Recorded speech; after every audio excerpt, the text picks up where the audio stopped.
감사합니다. 우리 찬양대 찬양 들으니까 앞서가신 주님을 따라가야 되겠다 이런 마음이 생기십니까? 아주 은혜가 되고 힘이 됩니다. 우리 주님께서 기쁘게 받으신 줄 믿습니다.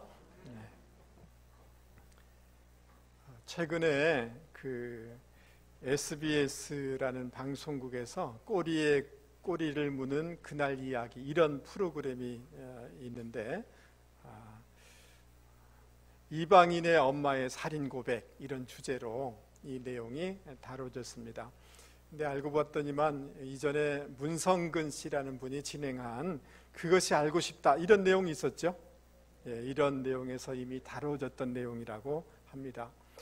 제가 법률신문을 보면서 이 내용을 좀 보강하고 좀 정리를 할 수가 있었는데 이 법률신문의 임정수 판사라는 분이 이 사건에 대해서 잘 정리를 해 주셔서 그 내용을 소개하려고 합니다. 그 충남 서산에 너무나 어려운 가정에서 자란 손씨라는 이 자매가 미국에 가면 부자가 될 수 있다, 좋아질 수 있다라는 얘기를 들어서 20살 어간에 미군하고 결혼해서 미국으로 건너가게 되어집니다. 미국에 가면 참 좋은 일이 있을 거라고 생각한 거죠. 가서 아이도 낳고 그랬는데 그 미군이 미국으로 같이 넘어가니까 거기서 돌변하는 것입니다. 마약을 늘 먹고 그리고 아내를 때리는 것입니다. 도무지 견딜 수 없어서 이혼을 하게 되어집니다. 이번에는 좀 괜찮은 사람이라고 생각하여서 미국 사람하고 다시 결혼을 했는데 이 사람도 마찬가지로 마약을 복용하고 또 아이들 앞에서 아이 둘, 아들, 딸을 이렇게 낳았는데 그 아이들 앞에서 엄마를 때리는 거예요. 너무 그 폭력을 참다가 견디지 못하여서 결국 저 시골에 도망하게 되어집니다. 조그만 지금 여인숙 같은 데죠. 이곳에 숨어 들어가게 되는데 주인한테 부탁을 해서 거기 거주하게 되어지고 그리고 저녁에 나가서 일을 하게 되어집니다. 미국에서는 아이들을 양육할 때 어린 아이를 그냥 놔두면 이게 법에 문제가 되어져요. 그러니까 아이들이 이제 그런 흔적을 남기지 않기 위해서 텔레비전을 크게 틀어놓고 우는 소리가 들리면 안 되니까 누가 옆에서 신고하니까 텔레비전을 크게 틀어놓고 이렇게 출근하게 된 것입니다. 그리고 밤 2시가 돼서 돌아와 보니 그 큰 아들이 그 서랍장 위에 텔레비전을 이렇게 했는데 그 손이 짧으니까 서랍장을 열어서 그 위에 올라가서 채널을 돌리려고 하려고 했는지 전체가 넘어지면서 아이가 죽은 거예요. 와서 보니 기가 막힌 거 아닙니까? 그래서 이 손씨라는 이 자매가 울면서 I kill my son. It's my fault. 내가 내 자식을 죽였어. 내 탓이야. 라고 하면서 막 우는 거예요. 그런데 여러분 그 경찰이 와서 이것저것 조사하다가 어떻게 결론을 내리느냐 하면 이 손씨라는 이 여성이 삶에 너무 비관하여서 생활고가 심하여서 자기 아이를 서랍장에 넣어서 죽이고 또 텔레비전으로 상처를 입혀서 아이를 죽였다라고 결론을 내게 되어져요. 2급 살인범으로 기소하게 되었고 재판장에서 재판을 해서 20년을 언도하게 되어집니다. 여러분 참 안타까운 이야기죠. 그렇지 않습니까? 억울한 이야기죠. 그런데 그 한인 사회에 막 소문이 나게 되는데 그 사람이 죽인 게 아니다라는 것이 소문나서 한인들이 막 탄원서를 이렇게 제출하게 되어집니다. 근데 미국에서는 이미 선고한 것을 무죄라는 것을 증명하기 위해서 굉장히 많은 게 필요하다는 거예요. 그래서 결국 차선책으로 탄원서를 이렇게 해서 이 사람을 석방해달라라고 했는데 죄가 없다고 석방시켜주는 게 아니라 가석방으로, 죄인은 죄인인데 가석방으로 내보내주게 됐다는 거예요. 여러분 한국에서는 가정에 자녀들에게 어려운 일이 생기면 부모님들이 어떻게 합니까? 내 탓이라고, 내가 자식을 죽였다고 이렇게 하는 것이 우리 문화지 않습니까? 맞잖아요. 그것을 그냥 익숙하지 않은 영어로 이렇게 표현하니까 옆에 있던 경찰이 울면서 I kill my son 이렇게 하니까 그 재판장에 가서 그 경찰관이 그렇게 얘기하는, 이 사람이 자기 자식 죽었다고 자기 입에서 얘기했다고 라고 하니까 이런 재판 언도가 나게 된 거예요. 감옥살이 한 5년 이상을 하고 이렇게 가석방이 됐는데 나중에 이 어린 딸하고 헤어진 지 10년이 됐는데 언어가 잘 소통이 되지 않고, 그러니까 자기 딸로서 같이 살 수가 없는 거예요. 미국에 언어도 익숙하지 않으니까 굉장히 어렵게 살아가게 되어집니다. 그러다가 2006년에 경범죄로 결국 미국에서 추방을 당하게 되어져요. 그 사람은 미국 사람도 아니고 한국 사람도 아닌 상태로 한국에 와서 굉장히 어렵게 살다가, 여러분 노숙자들이 많이 이제 기거하는 쉼터라는 곳이 있지 않습니까? 그곳에서 기거하다가 2021년 겨울에 간암으로 돌아가셨다는 거예요. 여러분, 기가 막힌 이 이야기를 제가 보면서 그런 생각이 들었어요.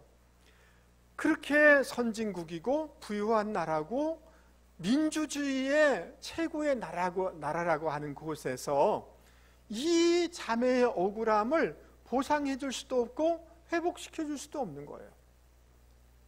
그리고 미군이 얼마나 힘이 센 사람입니까? 그 힘센 남자가 가난한 이 자매를 회복시켜 줄 수가 없는 거예요.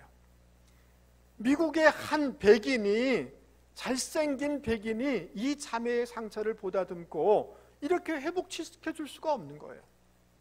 세상이 다 이 자매를 회복시켜 줄 수 없다는 데 대해서 너무 절망감이 생기는 거예요. 그런데 오늘 말씀해 보면 우리 주님께서 한 환우를 온전하게 회복시켜 주셨다라는 기쁜 소식을 우리는 발견하게 되는 것입니다. 할렐루야. 여러분, 이 한 환우를 온전하게 회복시켜 주신 주님의 그 은혜가 우리 가운데 있어서 우리의 삶의 영역 가운데서도 온전한 회복의 역사가 있기를 주님의 이름으로 축복합니다. 여러분, 이 회복하다, 5절 말씀에 나와 있는 회복하다라는 이 단어는 뭐냐 하면 이스라엘이 바벨론의 포로로 있다가 고국으로 돌아올 때 회복시켰다라고 하는 이 단어에 사용되는 단어인 것입니다. 지가 이렇게 좌천당했다가 온전하게 그 지위를 회복하였다라고 할 때 쓰는 그런 단어인 것입니다. 부자지간의 관계 가운데 굉장히 상태가 안 좋았는데 그 마음이 서로 회복되었다라고 할 때 쓰는 것입니다. 병들었다가 회복되었다라고 할 때 쓰는 것입니다. 모든 것을 잃어버렸다가 온전하게 회복되었을 때 쓰는 단어인 것입니다. 여러분, 이 전인적인 이 회복, 이 은혜가 저와 여러분 가운데 있기를 주님의 이름으로 축복합니다. 여러분의 몸이 회복되고 경제적인 것들이 회복되어지고 관계적인 것들이 회복되어지고 여러분 세상 가운데 존귀하게 선한 영향력을 끼치는 그런 인생으로 회복되는 역사가 있기를 주님의 이름으로 축복합니다. 여러분, 그렇다면 우리의 삶 가운데 어떻게 오늘 본문에 나와 있는 온전한 회복처럼 우리의 삶의 회복의 역사를 경험할 수 있는지 오늘 성경 말씀을 통하여서 우리가 그 비결들을 찾아가 보려고 하는 것입니다. 여러분, 1절 말씀에 보면 예수님께서, 따라서 보겠습니다. 다시 회당에 들어가시니, 예수님이 회당에 다시 들어갔다라고 말씀하고 있는데 병행 구절인 마태복음에 보면 거기를 떠나서 저희 회당에 들어가셨다라고 이렇게 얘기하고 있습니다. 그러니까 저희들은 바리새인들이에요. 예수님께서 바리새인들의 회당에 다시 들어갔다라고 이렇게 정리할 수가 있는 것입니다. 여러분, 이 회당은 그 바리새인들이 주도하고 바리새인들의 영향력이 강력한 곳이 회당입니다. 이스라엘의 전통적인 율법을 가리키는 곳이 이 회당이기 때문에 바리새인들의 영향이 굉장히 강한 거죠. 그러니까 저희들에게 속한 회당이다 라고 이렇게 표현해주고 있는 것입니다. 그런데 예수님의 공생애를 쭉 살펴보면 이 회당에서 예수님은 너무나 많은 어려움을 당하셔요. 오해를 받으시고 배척을 당하시고 핍박을 당하시고 굉장히 어려움을 당한 곳이 어디냐 하면 회당이었던 것입니다. 그러면 여러분, 회당에 들어가면, 예수님의 회당에 들어가면 어떤 대우를 받으실지, 그들의 그 적대적인 감정이 어떠한지를 주님은 분명히 아실 것 아닙니까? 그곳에 다시 들어가고 싶지 않은 곳이 회당이에요. 그런데 왜 예수님께서 다시 그들의 회당에 들어가셨냐 말이죠. 이러한 주님의 행동이 의미하는 바가 무엇인지를 우리는 생각해 볼 필요가 있는 것입니다. 왜 주님이 그 회당에 다시 들어가셨을까요? 그것은 어떤 어려움과 어떤 오해와 어떤 핍박이 있다 할지라도 지금 고통스러워하는 한 영혼을 구원하기를 원하기 때문에, 그를 온전하게 하기를 원하기 때문에 주님은 다시 그 회당에 들어가신 것입니다. 다른 말로 얘기하면 나는 한 영혼을 포기할 수 없어. 너무 고통 가운데 있는 그 영혼을 나는 포기할 수 없어 라는 이런 사인으로 주님이 그 회당에 다시 들어가신 것입니다. 할렐루야. 요한복음 4장에 보면 예수님께서 사마리아로 내려가셨다라는 이런 표현을 볼 수가 있습니다. 여러분, 사마리아 지역은 어떤 지역이냐 하면 이스라엘이, 그 북이스라엘이 아수르에서 멸망을 당하게 되는데, 아수르의 식민 정책은 뭐냐 하면 다른 나라 사람들을 사마리아 지역으로 이주하고, 사마리아 지역의 사람들은 다른 지역으로 이주하면서 이렇게 섞어버리는 것이 아수르의 식민 정책이었어요. 그러니까 이 사마리아 지역은 종교적으로나 혈액적으로, 종족적으로 혼혈이 돼버린 거예요. 그러니까 정통 유대인들은 이 사람들을 상종하지 않는 거예요. 차별하는 거예요. 그래서 그림에 나와, 우리 그 지도를 한번 보여주십시오. 저 밑에 유대 지역에서 저 위쪽에 갈릴리 지역으로 가려고 하면 유대 사람들은 사마리 지역을 통과하지 않아요. 그냥 금방 갈 수 있는데도 안 가요. 우회해서 멀리 돌아서 갈릴리로 가는 거예요. 그런데 왜 예수님께서는 손가락질 당할 줄 알면서도 사마리아 지역으로 가느냐 하면, 사마리아 지역에 인생의 목적도 없어 만족도 없고 자기 결혼해서 결혼에 실패한 한 자매를 회복시키기 위해서, 구원시키기 위해서 주님께서 사마리아 지역으로 통과하시고 내려가신 것을 우리는 알 수가 있는 것입니다. 이것이 주님의 마음인 줄 여러분 기억하실 수 있기를 바랍니다. 주님은 한 영혼에 대해서 포기할 수 없다라고 말씀하실 뿐만 아니라 그것을 이루기 위해서 그 어떤 어려움도 감수하시면서 내려가시고 다시 들어가시는 그분이 우리 주님이신 줄 여러분 믿을 수 있기 바랍니다. 최근에 제가 국민일보의 이지연이라는 기자가 쓴 이런 그 기사를 보면서 놀라운 정보를 얻게 되었어요.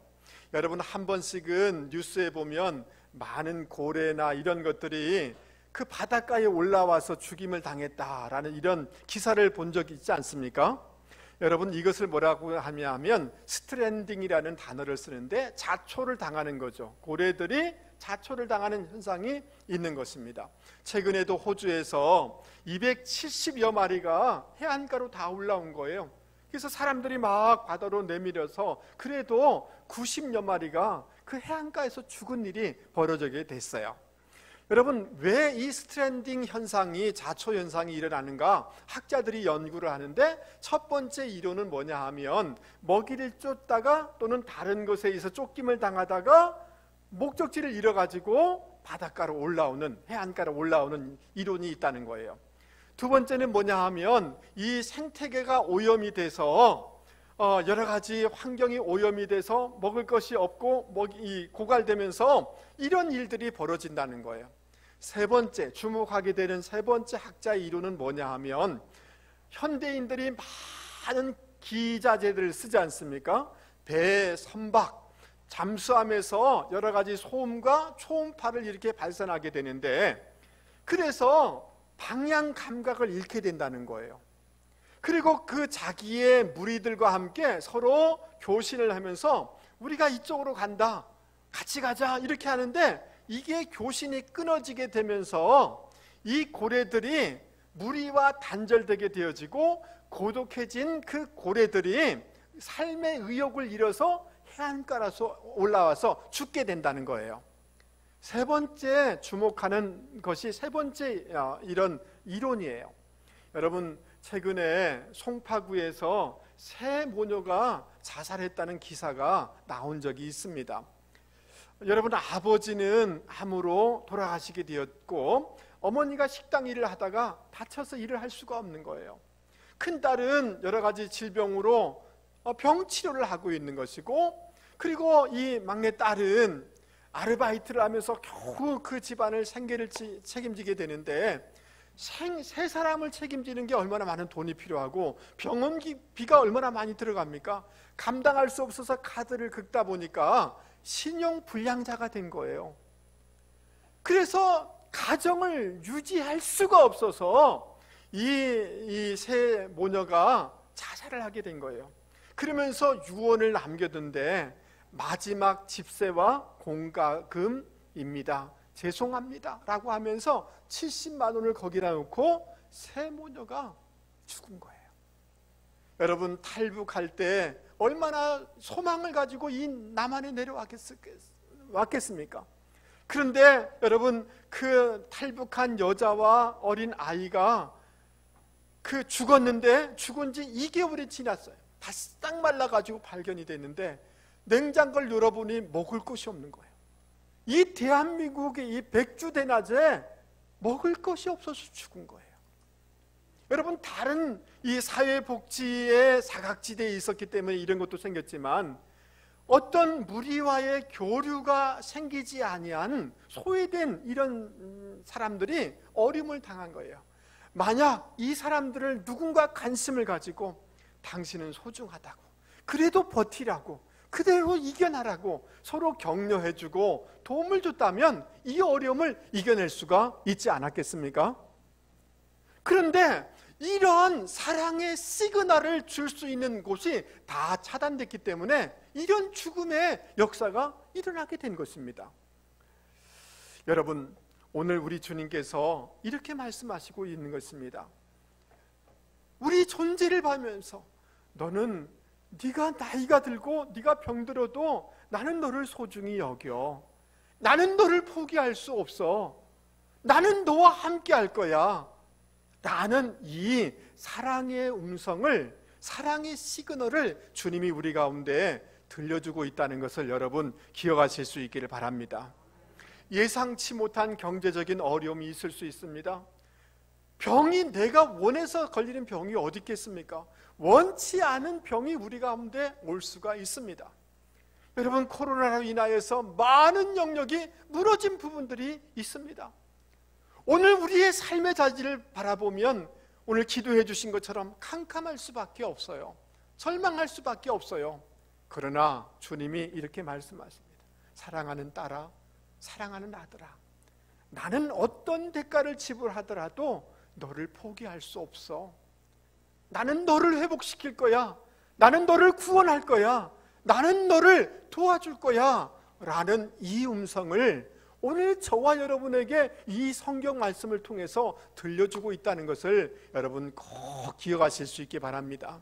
아무도 없고 상황은 절망적이지만 주님의 이 사랑의 시그널을 기억함으로 용기를 얻어서 다시금 일어나는 분들이 되기를 주님의 이름으로 권면을 드립니다. 여러분, 이사야 41장 10절에 이렇게 말씀하십니다. 우리 크게 같이 한번 읽어보겠습니다.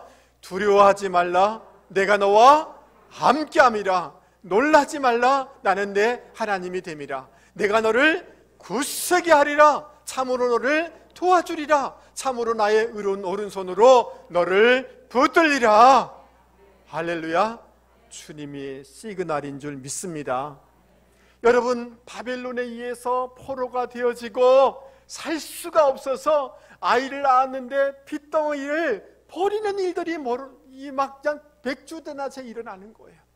그런 이스라엘을 향하여서 주님께서 그들에게 사랑의 메시지를 이렇게 증거해 주셨는데, 피투성이라도 살아남아 있어야 된다, 피투성이 상태라도 살아있으면 된다라고 하나님의 사랑의 시그널을 보내주셨습니다. 오늘도 우리에게 피투성이라도, 절망적이라도 낙심하지 말고 내가 책임질 거니, 내가 함께 할 거니 용기를 가지라는 주님의 이 음성을 여러분 잊지 마실 수 있는 분들이 되기를 주님의 이름으로 권면을 드립니다. 여러분, 주님께서 다시 회당에 들어오셨는데 거기에 한 손이 마른 오그라든 사람이 있었습니다. 중풍 때문인지 사고 때문인지 손을 쓸 수가 없는 거예요. 자, 그런데 여러분 2절 말씀에 보면 사람들이 이상해요. 사람들이 예수를 고발하려 하여 안식일에 그 사람을 고치는가 하여, 그 다음 뭐예요? 주시하고 있거늘. 그들의 시선에 대해서, 그들의 시각에 대해서, 그들이 바라보는 틀에 대해서 성경은 말씀해주고 있습니다. 바리새인들의 시선이, 바리새인들의 관점이, 바리새인들이 바라보는 프레임이 잘못됐음을 성경은 말씀해주고 있습니다. 여러분, 그리고 그들의 감정에 문제가 있음을 성경은 분명하게 지적해주고 있습니다. 창세기 4장에 보면 가인이 하나님 앞에 예배를 드려요. 근데 하나님이 그것을 받지 않으셔요.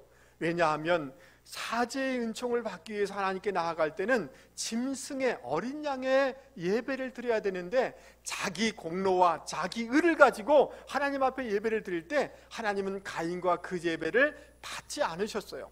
그러면 어떻게 하면 됩니까? 하나님 죄송해요, 내가 잘 몰라서 그랬어요 라고 자기를 고치면 돼요. 새롭게 하면 돼요.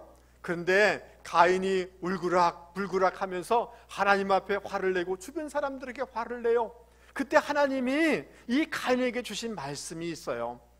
내가 선을 행하면 어찌 낯을 들지 못하겠느냐? 선을 행치 아니하면 죄가 문에 엎드리느니라. 죄의 소원은 내게 있으나, 따라서 뵙겠습니다. 죄의 소원은 내게 있으나 너는 죄를 다스릴지니라.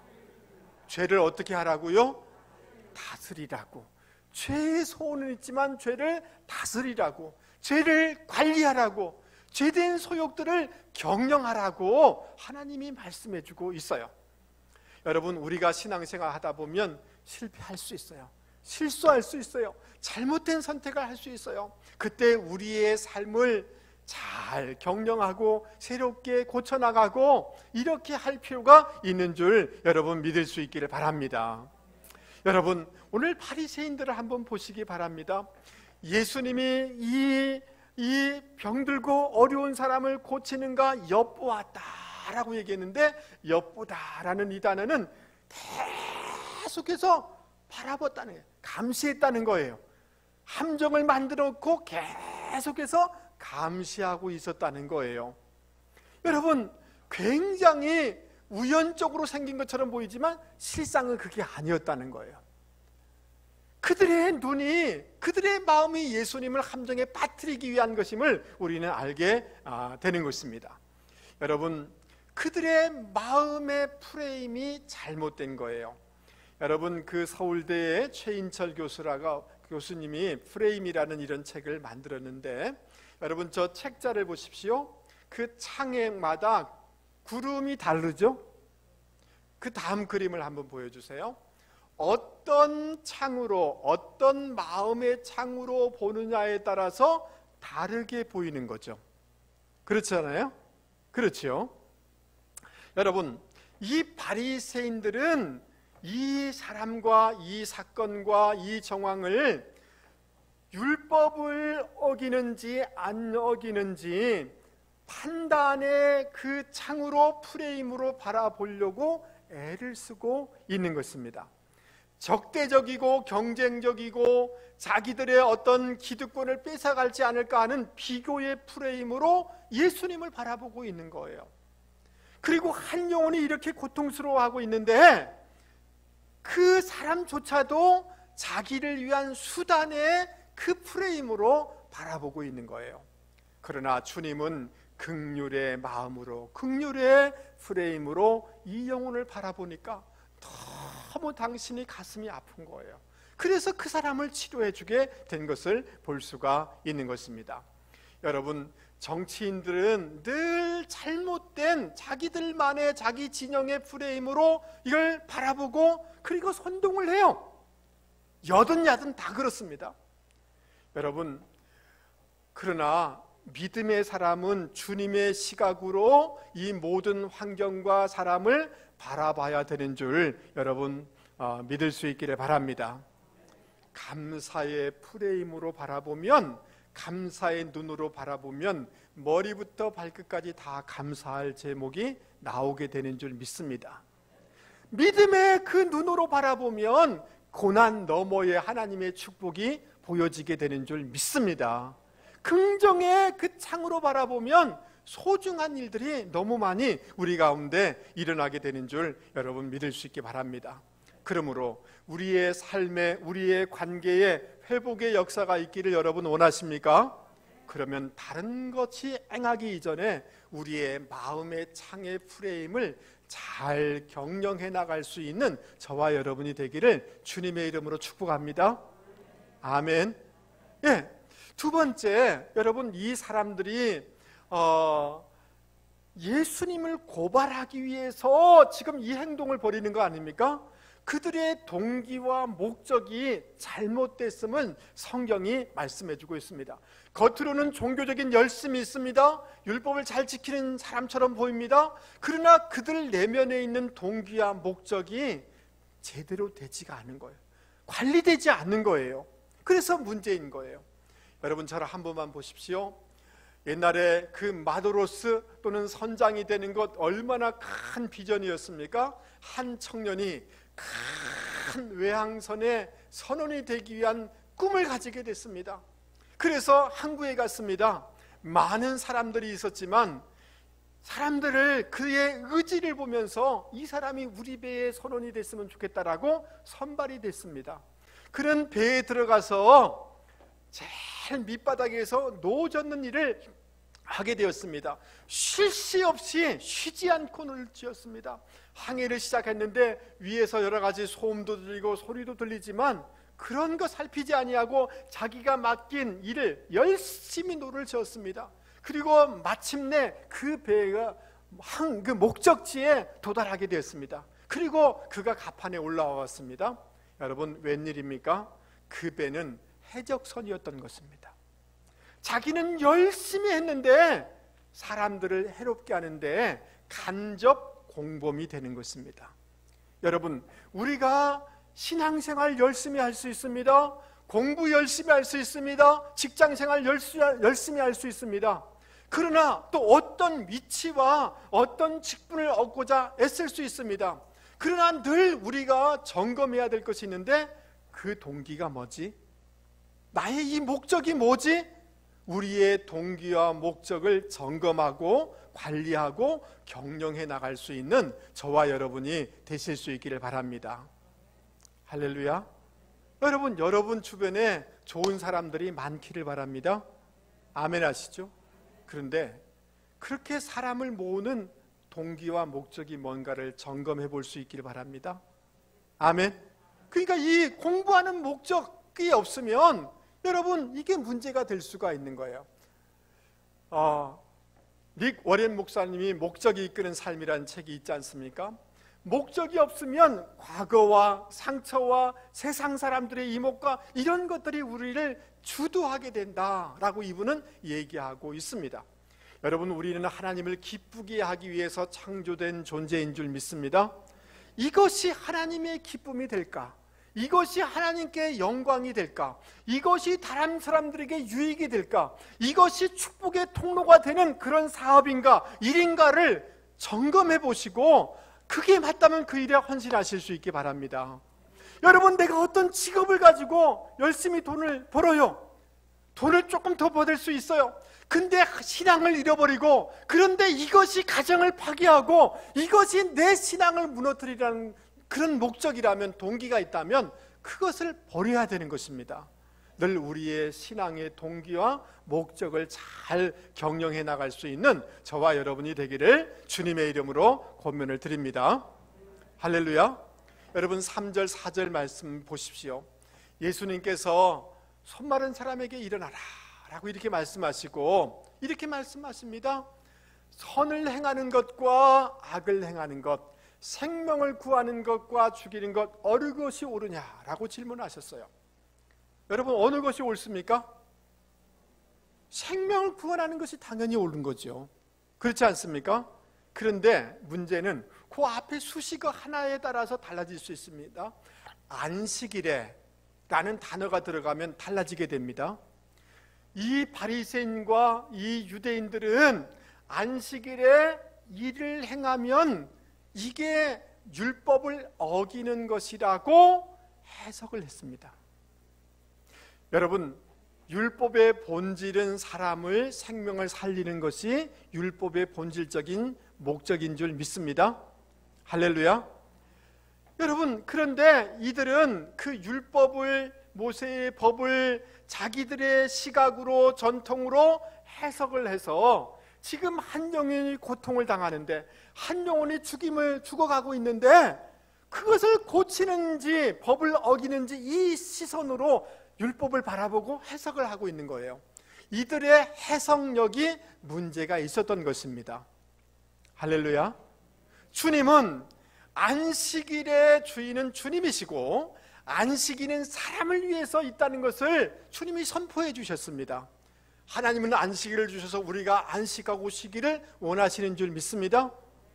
주님은 하나님의 법을 해석하시면서 생명의 관점으로 바라보고 해석하신 것입니다. 주님의 해석력이 이 영혼을 온전하게 한 것입니다. 그러므로 오늘 이 말씀을 통하여서 저와 여러분에게 어떤 상황과 하나님의 말씀에 대한 해석력을 키워나가기를 말씀해주고 있다는 것을 여러분 기억하실 수 있기 바랍니다. 여러분, 하나님의 말씀에 대한 해석력이 잘못되니까 80, 90세 다 된 이만희가 하나님이라고 하고 보혜사라고 하고 메시아라고 하는 이런 잘못된 삶을 살게 되는 거예요. 이해되세요? 무슨 하나님 어머니가 어디 있어요? 무슨 문선명이고 그 부인이 한학자가 무슨 메시아고, 이게 뭐가 말이 돼요? 해석력이 키워지지 아니하니까 이런 잘못된 인생을 살게 되는 거예요. 그러므로 여러분, 저와 여러분에게 해석력을 키워가는 이 힘이 저와 여러분 가운데 있기를 주님의 이름으로 권면을 드립니다. 할렐루야. 이 하나님이 약속한 땅에 정탐군을 보냈는데 10명이 가서 보니 성이 견고해 보여요. 사람들이 키가 커요. 그래서 그들이 해석을 했어요. 그들을 우리는 이길 수 없습니다. 우리는 보리떡과 같이 아주 보잘것없는 이런 쓸모없는 인생입니다 라고 이렇게 얘기를 해요. 우리는 메뚜기와 같은 존재 같습니다. 이렇게 해석을 하는 거예요. 그리고 그 말을 했을 때 여러분 다 전염되어서 그들은 40년 동안 방황하다가 여러분 결국은 소진된 인생이 될 수밖에 없었어요. 그런데 형들에 의해서 노예가 되고요, 억울한 누명을 쓰고요, 옥에 갇혔는데 요셉은 다르게 해석했습니다. 하나님이 우리 동족을 살리기 위해서 먼저 이곳에 나를 보냈습니다 라고 해석할 때 이 모든 것은 가치가 있고 의미가 있게 되었어요. 할렐루야. 환경을 이겨내게 되었고 자기 동족을 살릴 뿐만 아니라 이방 사람들에게 축복의 통로가 될 수가 있었던 것입니다. 어디에 차이가 있는 것입니까? 해석을 어떻게 하느냐에 따라서 인생의 삶이 완전히 달라진 것입니다. 여러분, 제가 전남 강진을 간 적이 있는데요, 정말 멀더라고요. 다대포에서 너무너무 멀었어요. 강진에 가보면 정약용 선생이 기거했던 조그만 정자가 있습니다. 여러분, 이분은 그 조선시대에 왕의 그 총애를 받았습니다. 총애를 받아서 굉장히 잘 나가던 그런 관리였습니다. 그런데 그 여러 가지 누명을 써서 또 종교적인 이유로 유배를 당하게 됐는데 40대 50대 18년 동안을 이 강진에 유배를 당하게 된 것입니다. 여러분 얼마나 억울합니까? 그리고 이 사람이 오랫동안 이렇게 유배당한 이유가 있어요. 암행어사 시절에 서용보라는 사람의 비리를 정조에게 얘기해 버려가지고 이 서용보가 나중에 관료로 올라가면서 이 회복시키는 것을 계속 막아선 거예요. 여러분 18년 동안 가장 젊을 때 이렇게 저 구석진데 유배를 당했으면 얼마나 억울하겠어요? 그런데요, 여러분 목민심서와 같은 정말 주옥과 같은 책 500여 권을 그곳에서 쓰게 되어져요. 그리고 조선의 문화, 모든 이 영향력 있는 모든 그 책의 기반이 될 수가 있었던 거예요. 여러분 하나님을 믿지 않은 사람도 자기 환경을 달리 해석할 때 그곳은 엄청난 문화를 일으키는 귀한 장소가 되더라는 것이죠. 할렐루야. 그러므로 여러분 우리의 상황과 우리의 처지를 바라볼 때 여러분 믿음의 눈으로 해석할 수 있는 저와 여러분이 되기를 바랍니다. 여러분 이 한 사람이 치료함을 받았으니 여러분이라면 지금 이곳에서 누가 치료함을 받았으면 어떻게 하시겠습니까? 할렐루야, 하나님께 영광을 올려드립니다. 박수를 치지 않겠습니까? 그런데 6절 말씀을 보십시오. 이 바리새인들이 헤롯 당원 정치 세력과 결탁하여서 예수를 죽이려고 이렇게 마음을 가졌다는, 감정을 가지고 의지를 가졌다는 거예요. 여러분 이 6절 말씀은 바리새인의 얘기가 아닙니다. 우리의 얘기예요. 여러분 부부지간에 싸웠습니다. 근데 분명히 아내 말이 때로는 남편 말이 옳습니다. 그런데 자존심이 상했어요. 그러면 여러분 어떻게 반응하셨습니까? 저를 얼굴 좀 똑바로 쳐다보세요. 분명히 부인 말이 옳았음에도 불구하고 끝까지 고집부리고 남편 말이 옳았음에도 끝까지 고집부리는 것이 우리의 감정과 의지예요. 전혀 안 그런 것처럼 앉아 계시니까 여러분 대단히 훌륭하십니다. 저는 그렇지 않은 것 같아요. 다른 사람이 말이 옳은데도 끝까지 고집하는 것이 우리의 감정과 의지예요. 이 감정과 의지를 잘 경영해 나가서 내가 잘못했어. 내가 몰라서 그랬는가 봐. 미안해. 우리 옆에 사람한테 한번 얘기했어요. 제가 몰라서 그랬습니다. 미안합니다. 이 한마디면 다 끝날 건데 끝까지 하는 게 우리의 의지와 감정이에요. 이 감정을 관리하지를 못하는 거예요. 이것을 잘 경영해 나갈 때 여러분 우리 가운데 회복의 역사, 풀어짐의 역사가 일어나게 되는 줄 여러분 믿을 수 있기를 바랍니다. 할렐루야. 할렐루야. 네.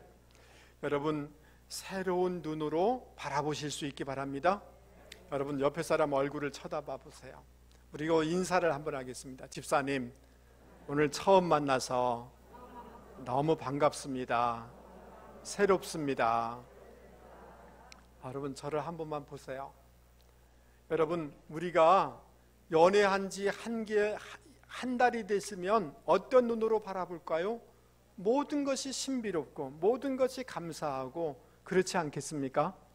맞습니까? 예, 여러분 우리의 마음의 창을 우리 남편을 바라보면서 아이고 50년 동안이나 이렇게 보니까 새로움이 없는 거예요. 감사의 프레임으로 새로운 눈으로 여러분 공동체를 바라보든지 여러분의 직장을 가면서 나에게 이 직장을 일할 수 있게 했다 감사의 프레임으로 바라보면 이 모든 것이 은혜고 새로운 동기가 일어나게 되어지고 놀라운 풀어짐과 회복의 역사가 일어나게 되는 줄 믿습니다. 아멘. 여러분 오늘 집에 가셔서 아내와 남편을 바라볼 때 우리 만난 지 몇 개월이라고요? 대답해서 우리 만난 지 몇 개월이라고요? 예, 여러분 우리 교회에서 저를 만난 지 지금 얼마 됐을까요? 지금 거의 30년 되신 분이 있어요. 저를 만나서 같이 굉장히 오래 했죠. 근데 저를 만난 지 1년이 된 것처럼 저도 여러분도 바라보실 수 있었으면 좋겠습니다. 그러면 괜찮을걸요, 여러분의 목사가. 할렐루야. 새로운 눈으로, 창으로, 프레임으로 바라볼 수 있는 저와 여러분이 되기를 바랍니다. 주님께서 손 마른 사람에게 한가운데 일어서라, 손을 내밀어라 라고 말씀하셔요. 여러분, 이렇게 말씀하기가 쉬웠을까요? 어려웠을까요? 쉽지 않습니다. 주님의 그 안식일에 이것을 행하면 고소당할 것, 죽임당할 것, 목숨 걸고 주님께서 한가운데 일어서라, 손을 내밀어라. 주님은 목숨을 걸고 우리에게 말씀해 주시는 거예요. 우리에게는 도전의 말씀이지만 주님 입장에서는 주님의 십자가와 주님의 목숨이 걸려서 주님의 명예를 담고 우리에게 말씀해 주시는 거예요. 그러니까 주님의 도전적인 말씀 앞에 아멘, 예 라고 순종할 수 있는 저와 여러분이 되실 수 있기 바랍니다. 여러분, 도전이 되지 않은 말씀이라면 우리가 뭘 할 필요가 뭐 있겠습니까? 네가 먼저 손 내밀어, 네가 사랑해, 네가 섬겨, 이게 다 도전이 되는 거죠. 그렇지 않습니까? 여러분, 가운데 일어서 주님 쪽팔립니다. 제가 남자인데 쪽팔리게, 이렇게 얘기하면 기적이 일어날 수 있습니까? 안 되죠. 주님, 제가 이게 한두 해가 아닙니다. 이게 마비된 지가 수년이 지났습니다. 이걸 내밀어요? 나도 내밀고 싶어요 라고 할 때 기적은 일어날 수가 없죠. 그러나 주님의 말씀이기에 손을 내밀 때 거기에 회복과 기적의 역사가 일어나게 된 것입니다.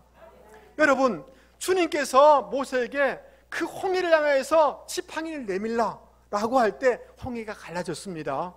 여러분, 요단강을 밟으라 할 때, 믿음으로 밟을 때 요단강이 갈라졌던 것입니다. 여러분, 잔칫집에 포도주가 다 떨어진 것입니다. 통이 6통이나 돼요. 바쁘고 힘들고 지치고 이럴 때 가득 채워라, 연회장에게 갖다 주라. 아니, 주님 장난하십니까? 물을 갖다 주라고요? 이게 말이 됩니까? 라고 할 때 기적은 일어날 수가 없습니다. 그러나 주님의 말씀이기에, 도전적인 말씀이기에 순종할 때 물이 변하여 포도주가 될 수가 있었던 것입니다. 밤새도록 자기의 경험을 위해서 고기를 잡으려고 했지만 잡히지가 않는 거예요. 새벽에 피곤하고 지칠 때 주님이 오셔서 베드로야, 깊은 데로 가서 그물을 내려. 주님, 아무것도 잡은 것이 없지만 주님의 말씀이기에 제가 그물을 내리겠습니다 라고 순종할 때 그물이 찢어질 만큼 많은 열매를 거둘 수가 있었던 것입니다. 여러분, 주님의 말씀은 당신의 목숨을 걸고 하시는 말씀입니다. 당신의 명예를 걸고 우리에게 주시는 말씀인 것입니다. 그곳에는 너무나 많은 축복과 은혜가 우리에게 유익이 되는 말씀인 줄 여러분 믿을 수 있기 바랍니다. 손 내밀어. 주님, 창피해서요. 그러나 그것이 도전이 되고, 그래서 억지로라도 악수하고 손 내밀고 새롭게 하면 거기에 놀라운 부흥과 재건과 회복의 역사가 일어나게 되는 줄 여러분 믿을 수 있기를 바랍니다. 여러분, 말씀을 마치려고 합니다. 사랑하는 성도 여러분, 우리의 삶의 자리가 녹록지 않습니다. 참 어렵습니다. 너무너무 모든 영역에 어렵습니다. 그러나 절대로 잊지 말아야 될 것은 주님께서 나는 너를 포기할 수 없어. 나의 시선에 너는 늘 머물러 있어. 나는 너를 끝까지 함께 할 거야. 나는 너를 도와줄 거야. 아브라함의 복을 반드시 줄 거야 라는 주님의 사랑의 시그널을 놓치지 마실 수 있기를 주님의 이름으로 권면을 드립니다. 여러분, 우리의 시선을 잘 경영해 나갈 수 있기 바랍니다. 이 마음, 이 고씨, 이게 우룩하는 이것을 경영해야지 집안이 평안해지겠죠. 할렐루야. 우리의 감정과 의지를 잘 경영해 나가고 동기를, 목적을 잘 경영하셔서 좋은 일들이 많아지기를 주님의 이름으로 축복합니다. 아멘. 주님, 싫습니다. 너무 힘들어요. 그래도 주님 말씀이기에 내가 말씀 앞에 순종하겠습니다라고 고백하고 발걸음 한 걸음만 내디디면 홍해가 갈라지고 요단강이 갈라지는 기적이 반드시 일어날 줄 믿을 수 있기를 바랍니다. 우리 말씀을 생각하시면서